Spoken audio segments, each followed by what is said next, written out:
Hello kids, welcome back to Avsar academics. Hope you all are doing well.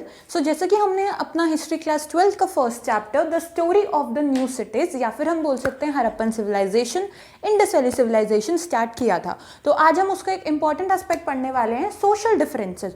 Social differences का मतलब कि उनकी society कैसी थी। देखो, इसको इस तरीके से समझो, अगर हम बात करें अपनी कंटेम्प्रेरी इंडियन सोसाइटी की तो 4 वर्णस थे, ब्राह्मण, क्षत्रिय, वैश्य एंड शूद्र। क्लास स्ट्रैटिफिकेशन थी। तो यही हमें पता लगाना है कि क्या हड़प्पन सोसाइटी भी ऐसी थी, क्या यहाँ पे डिफरेंट डिफरेंट क्लासेस थी, क्या यहाँ पे कोई किंग था या डेमोक्रेसी थी या मोनार्की थी या कोई अमीर था गरीब था। तो इन सब चीज़ों का पता लगाना है। तो जैसे कि हमने देखा, अब इतनी पुरानी है हमारी इंडस वैली सिविलाइजेशन, तो ऑब्वियसली वहाँ के लोग तो अब जिंदा है नहीं बताने के लिए कि मैं गरीब था, मैं अमीर था, मैं राजा था या मैं प्रजा।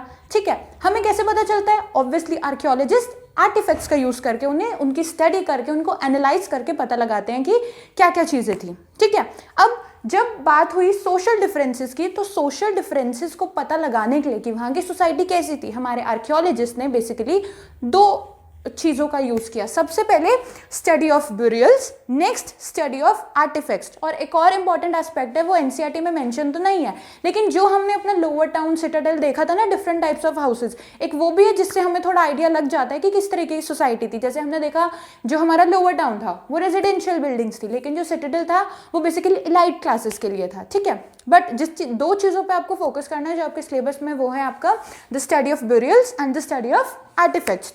तो स्टार्ट करते हैं हम पहले स्टडी ऑफ ब्यूरियल्स से। देखो, study of burials, burials basically क्या होता है? जहां पे मरे हुए लोगों को दफनाया जाता है। ठीक है, अब अगर हम ये बात करें आपके हड़प्पन सिविलाइजेशन के एस्पेक्ट में, तो देखो हमने देखा था कि जो हमारी हड़प्पन सिविलाइजेशन थी वो थोड़ा थोड़ा सेम टाइम पीरियड में थी जब हमारी इजिप्शियन सिविलाइजेशन थी। तो जब हमने इजिप्शियन सिविलाइजेशन में देखा, तो हमने इजिप्शियन सिविलाइजेशन में क्या देखा? आपने क्लास 11 इंग्लिश का एक चैप्टर पढ़ा होगा, टूटनखामन का। उसमें आपने देखा था जो उनका पिरामिड था, तो उनके नीचे उन्हें बहुत ही प्रेशियस ज्वेलरी दबाई हुई थी, है ना। तो जिससे हमें पता चलता है कि अगर हम इजिप्ट के पिरामिड की स्टडी करते हैं कि जो राजा महाराजा थे, तो उनके जो पिरामिड है वो बहुत ही रॉयल तरीके से बनाए गए हैं, गोल्ड वगैरह एम्बेडेड है। लेकिन जो नॉर्मल लोगों के पिरामिड है, वो नॉर्मल जो आपके ब्रिक्स, मिट्टी होती है, इन सब चीजों से जो नॉर्मल पिरामिड होते हैं, तो एक थोड़ा आइडिया लग जाता है ना कि हाँ, राजा भी रहते थे उस सोसाइटी में, नॉर्मल लोग भी रहते थे, तो क्लास स्ट्रैटिफिकेशन है। सिमिलरली अब यही हमारे आर्कियोलॉजिस्ट को डाउट हुआ कि दोनों जो सिविलाइजेशन है वो ऑलमोस्ट सेम टाइम पीरियड में ग्रो कर रही हैं। तो अगर इस सिविलाइजेशन में ऐसा है, तो क्या हमारी हड़प्पन सिविलाइजेशन में भी ऐसा है? वहां पे भी कोई राजा, कोई प्रजा, कोई अमीर, कोई गरीब था। तो इसी का पता लगाने के लिए सबसे पहले जो उन्होंने स्टडी की वो थी हमारी स्टडी ऑफ ब्यूरियल्स। ब्यूरियल्स यानी कि पिट, जहां पे मरे हुए लोगों को दफनाया जाता है। तो क्या पता लगा, उन्होंने क्या क्या देखा, आओ देखते हैं। सो burials were where dead laid down in pits। जैसे कि हमने देखा, burials क्या होते हैं? पिट्स होते हैं जहां पे मरे हुए लोगों को आपका दफनाया जाता है। In some graves hollowed out space lined with bricks। अच्छा, जब उन्होंने हड़प्पा में देखा, तो उन्होंने देखा कि कुछ जो burials थे ना, आपको देखो स्क्रीन पे पिक्चर नजर आ रही होगी। तो ये जो burials हैं, ये कैसे बनाए जाते थे? अब गड्ढा खोद दिया, ठीक है, किसी को दफनाने के लिए। कुछ कुछ गड्ढों ब्यूरियल्स में इन्होंने क्या किया, पहले एक ब्रिक्स की ना एक लाइन, काइंड ऑफ एक प्लेटफॉर्म बना देते थे। ठीक है, गड्ढा खोदने के बाद उसके बाद डेड बॉडी को लिटाते थे। कुछ कुछ ब्यूरियल्स में ऐसा दिखा। फिर some graves contain pottery and ornaments, और कुछ ग्रेव्स में पॉटरी और ऑर्नामेंट्स भी मिला। जैसे कि आपने वो इजिप्ट में टूटनखामन की स्टोरी पढ़ी थी, है ना, क्लास 11 इंग्लिश में। तो उसका जो पिरामिड था उसमें भी तो बहुत सारी लग्जूरियस चीजें मिली थी ना।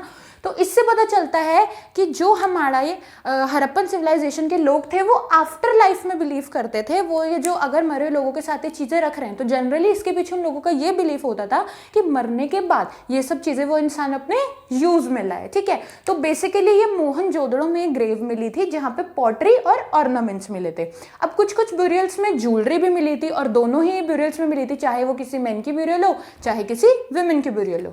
ठीक है, अब 1980s में एक एक्सकवेशन हुई, एक हमें ब्यूरियल मिली जहां पे एक मेल का स्कल था हड़प्पा में। ठीक है, और वहां पे उसके साथ क्या क्या मिला? कुछ तो माइक्रो बीड्स मिली, ठीक है, कुछ पॉटरी मिली, और एक 3 शेल जेस्पर रिंग मिली। एक jewellery 3 shell jasper ring. Jasper एक हमारा सेमी प्रेशियस स्टोन होता है। ठीक है, और कुछ कुछ जो डेड की बुरियल्स थी ना उन पे उनके साथ कॉपर मिरर भी था, आपको इमेज स्क्रीन पे दिख जाएगी किस तरीका था, आपके एनसीईआरटी बुक में भी गिवन है। तो देखो इससे हमें ये पता चलता है कि बेसिकली क्रक्स यही निकलता है, जो हमारे हड़प्पा के लोग थे, इंडस वैली सिविलाइजेशन के लोग थे, वो जनरली जो हमारी डेड बुरियल्स थे ना उनके साथ कुछ प्रेशियस चीज़ें लाइक दफनाने में बिलीव नहीं रखते थे, बिकॉज हमें कुछ ऐसा प्रेशियस नहीं मिला, नॉर्मल चीज़ें मिली हैं हमें थ्रू आउट बुरियल्स में, पॉटरी मिल गई, ज्वेलरी मिल गई और नॉर्मल ये जेस्पर रिंग भी मिली है, ये सेमी प्रेशियस है, ऐसा कुछ नहीं है कि गोल्ड वगैरह की मिल रही है, नहीं। तो इन्हें जब इन्होंने बुरियल्स की स्टडी करी तो एक इनका कंक्लूजन ये निकला कि अच्छा जो हमारे हड़प्पा के लोग थे वो बुरियल्स यानी कि आफ्टर लाइफ में बिलीव तो रखते थे, लेकिन उनके साथ प्रेशियस चीज़ें डालने में बिलीव नहीं रखते थे। अब जो सेकंड चीज़ उन्होंने अडॉप्ट की वो थी स्टडी ऑफ आर्टिफैक्ट्स ऑब्वियसली जो वहाँ की लोगों की चीज़ें मिली हैं, यही सब पॉटरी वगैरह बुरियल्स में। अब बुरियल्स की स्टडी कर ली, अब बुरियल्स में जो चीज़ें मिली उन आर्टिफैक्ट्स की स्टडी करी, और आर्टिफैक्ट्स को उन लोगों ने जनरली दो उसमें क्लासीफाई कर दिया पार्ट्स में, पहला यूटिलिटेरियन, दूसरा लग्जरीज। देखो यूटिलिटेरियन का मतलब होता है आपके ऐसे आर्टिकल्स जो आप डेली यूज में यूज़ करते हो, फॉर डेली लाइफ में यूज़ करते हो। फॉर एग्जाम्पल अगर हम प्रेजेंट लाइफ की बात करें तो हमारी यूटिलिटेरियन क्या है, आजकल तो जी जब से लॉकडाउन हुआ है, वर्चुअल क्लासेस हुई हैं, तो मोबाइल फोन्स यूटिलिटी बन गए हैं सबकी, है ना, यूटिलिटेरियन ऑब्जेक्ट बन गए, रोजमर्रा की जिंदगी में चाहिए होता है, इजीली अवेलेबल है, कोई गरीब हो कोई अमीर हो सबके पास मोबाइल फोन है। और क्या क्या हमें कॉम्प चाहिए होता है, हमें टूथब्रश चाहिए होता है, हमें खाना चाहिए होता है, कपड़ा चाहिए होता है, ये सब चीज़ें हमारी डेली बेस की चीज़ें हैं, तो ये सब आप यूटिलिटेरियन चीज़ें बोल सकते हो, ठीक है। दूसरी चीज़ होती है लग्जरियस चीज़ें। लग्जरियस चीज़ें कैसे हो गई, फॉर एग्जाम्पल गोल्ड, डायमंड, है ना, मर्सिडीज बेंज और BMW, ये सब चीज़ें लग्जरियस चीज़ें हर किसी के पास तो होती नहीं, जो अमीर लोग होंगे उन्हीं के पास होगी, है ना। अब आप किसी रिक्शे वाले के पास जाओ तो उसके पास BMW या मर्सिडीज आपको थोड़ी मिलेगी, नहीं मिलेगी ना। तो यही होता है यूटिलिटेरियन और लग्जरियस। देखो यूटिलिटेरियन डेली यूज़ की चीज़ें जो कि इजीली अवेलेबल मटेरियल होता है उससे बन जाती है, फॉर एग्जाम्पल क्ले, हड़प्पा के एस्पेक्ट में बात कर रहे हैं, ठीक है। ये जो उन्हें बुरियल से चीज़ें मिली जैसे पॉटरी वगैरह, ज्वेलरी, अब इन सब चीज़ों को ये स्टडी कर रहे हैं एज अ आर्टिफैक्ट। दो क्लास में इन्होंने इसको डिवाइड कर दिया, यूटिलिटेरियन, लग्जरियस। नॉर्मल लाइफ का एग्जांपल देखिए, मैंने आपको बताया यूटिलिटेरियन क्या होता है और लग्जरियस क्या होता है। अब हड़प्पा के एस्पेक्ट में पड़ता है यूटिलिटेरियन डेली यूज़ की चीज़ें जो कि लोकली अवेलेबल मटेरियल जैसे कि स्टोन, क्ले, उन सब से बनाया जाता था वो। फॉर एग्जाम्पल क्वेंस जिसपे चटनी पीसते हैं, आप सलबट्टा बोल सकते हो, पॉटरी, निडल, फ्लैश रबर्स यानी कि बाथिंग स्क्रब्स होते हैं ना जिससे आप ऐसे स्क्रीन रगड़ते हो, उसको बोलते हैं। तो इन सब चीज़ों को उन्होंने क्लासीफाई किया यूटिलिटेरियन।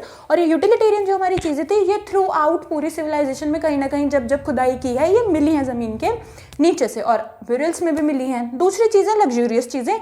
लग्जरियस यानी कि rare object made up of costly non local material with complicated technology. अब लग्जरियस ऐसे मटेरियल से जो लोकली अवेलेबल नहीं होते थे और टेक्नोलॉजी भी बहुत हार्ड एंड फास्ट चाहिए होती थी उन्हें बनाने के लिए, तो इसलिए उनका नाम लग्जरियस डाला। फॉर एग्जांपल हड़प्पा में यानी कि गोल्ड और pots, little pots of fans for example ना बेसिकली परफ्यूम बॉटल्स की तरह यूज होते थे। अब आप एक महंगा सा परफ्यूम लेकर आओ, गुची वगैरह का परफ्यूम लेकर आओ, ऑब्वियसली हर कोई अफोर्ड नहीं कर पाएगा, है ना। कोई रिक्शा वाले या कोई बहुत ही पुअर क्लास होगा वो नहीं अफोर्ड कर पाएगा, तो उसके लिए वो चीज़ें लग्जरियस चीज़ें। तो ऐसे सिमिलरली हड़प्पन सिविलाइजेशन में जो लिटिल पॉट्स होते थे फैंस के, वो लग्जरियस मटेरियल में क्लासीफाई हुए, और गोल्ड भी। अब लग्जरियस चीज़ें ओनली लार्ज सेटलमेंट्स में मिली हैं। फॉर एग्जांपल हड़प्पा और मोहनजोदड़ो जैसी जो लार्ज सेटलमेंट्स थी वहीं पे परफ्यूम बॉटल्स मिली हैं जो कि फैंस की बनी हुई होती थी। लेकिन जो छोटी छोटी सेटलमेंट्स थी, फॉर एग्जांपल कालीबंगन, वहाँ पे हमें ये सब चीज़ें देखने को नहीं मिली। तो क्या हम इससे आइडिया लगा सकते हैं